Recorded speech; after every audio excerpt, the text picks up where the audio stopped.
Halo, perkenalkan nama saya Novan. Hari ini saya akan menjelaskan apa itu new normal, bagaimana new normal itu terjadi, dan apa saja yang harusnya kita persiapkan dalam keadaan new normal sekarang. Pertama-tama, saya akan menjelaskan apa sih itu new normal. Nah, kalau kita searching di internet dan baca artikel, Banyak sekali di sana penjelasan-penjelasan tentang new normal. kalau kita lihat artikel di sini, new normal itu adalah langkah percepatan penanganan COVID-19 dalam bidang kesehatan, sosial, dan juga ekonomi.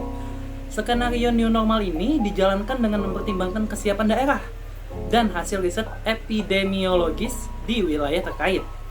Nah, kalian pasti bingung kan, kenapa sih dibilang new normal? Jadi kalau bahasa Indonesianya kenormalan yang baru kan? Nah, untuk itu Badan Bahasa sendiri sudah mengatakan seperti ini. Kenapa Indonesia memberikan istilah kenormalan yang baru? Kata normal sebenarnya dalam bahasa Inggris sudah dijadikan nomina. Jadi, kata-kata new normal. Bank Indonesia kemudian membuat pandannya menjadi kenormalan. Kalau normal itu adjektifnya sebagai kata sifat. Jadi, kenormalan yang baru. Seperti itu kata ahli bahasa Profesor Dr. Rahayu Surtiati Hidayat dari Universitas Indonesia. Nah, sudah tahu kan kenapa dibilang menjadi kenormalan yang baru? Dan juga apa sih itu sebenarnya new normal? Kenapa sih kita harus lakukan new normal? Seperti itu kan. Selanjutnya, kalian tahu nggak sih kenapa new normal itu terjadi? New normal itu terjadi karena kita harus menjaga diri dari COVID-19. Kalian sudah tahu kan siapa COVID-19? COVID-19 itu yang buat kita karantina selama 3 bulan ini loh. Dan juga dia yang membuat pandemi ini terjadi. Nah, kalau yang belum tahu, COVID-19 itu adalah virus yang menyebar melalui droplet seseorang yang terinfeksi. Untuk droplet sendiri, itu merupakan percikan cairan yang keluar dari tubuh. Contohnya seperti bersin dan juga batuk-batuk. Nah, biasanya tanda-tanda awal seseorang terinfeksi COVID-19 ini, dia akan demam, dia akan batuk-batuk kering, serta dia akan sesak napas. Gejala-gejala ini ada masa inkubasinya. Dia bisa sampai 2 hari hingga 2 minggu setelah COVID itu terjadi atau infeksi itu terjadi. Nah, sudah tahu kan sekarang apa itu new normal dan apa yang menyebabkan new normal serta apa saja orang-orang yang terinfeksi, bentuk-bentuknya. Selanjutnya kita akan ngebahas bagaimana persiapan kita dan apa saja persiapan kita yang harus kita persiapkan dalam keadaan new normal ini. Nah, sebelum itu kita akan pindah ke sebelah dulu. Pertama adalah hand sanitizer, karena dapat menjaga tangan kita dari kuman serta virus. Selanjutnya, yang perlu dibawa adalah masker, karena menjaga virus agar tidak masuk ke dalam tubuh kita melalui mulut dan juga hidung. Nah, karena kita sudah tahu mengenai apa saja sih yang harus kita persiapkan untuk melakukan keadaan new normal ini, sekarang saya akan menjelaskan contoh bagaimana perilaku new normal dilakukan di kehidupan nyata. Contoh yang akan saya ambil ini adalah saat ketika kita akan bertemu dengan teman di keadaan new normal. Jadi, kita akan lihat langsung ke contohnya saja. Nah, pertama-tama yang harus kita persiapkan sebelum kita jalan menuju rumah teman adalah mempersiapkan barang-barang yang dibutuhkan dalam keadaan new normal. Yang pertama adalah masker, langsung dipakai ya.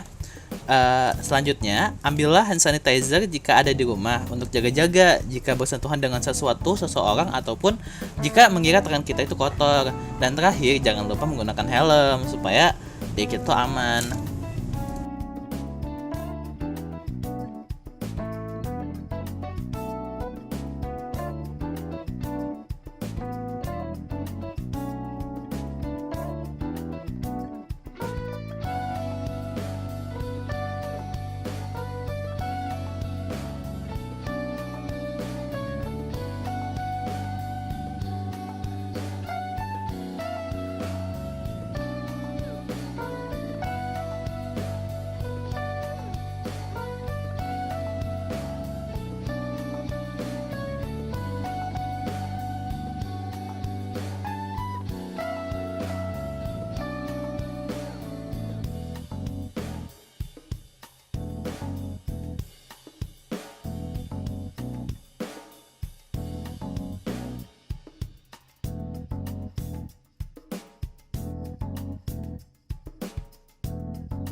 Nah, jika kita sudah sampai di rumah teman, jangan lupa kita harus selalu menjaga jarak.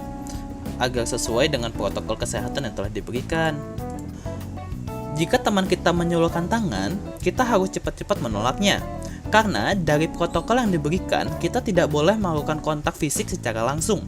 Tapi, berikanlah teman kita hand sanitizer agar tidak terinfeksi COVID.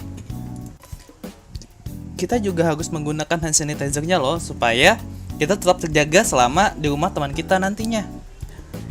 Walaupun kita sudah menggunakan hand sanitizer di depan rumah teman kita, nah di dalam rumah teman kita juga harus menjaga jarak.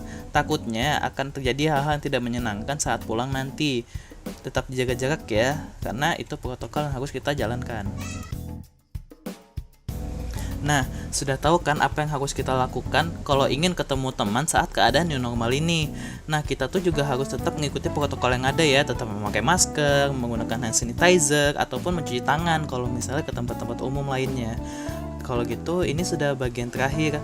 Terima kasih telah menonton video ini dan mohon maaf jika ada yang salah. Terima kasih.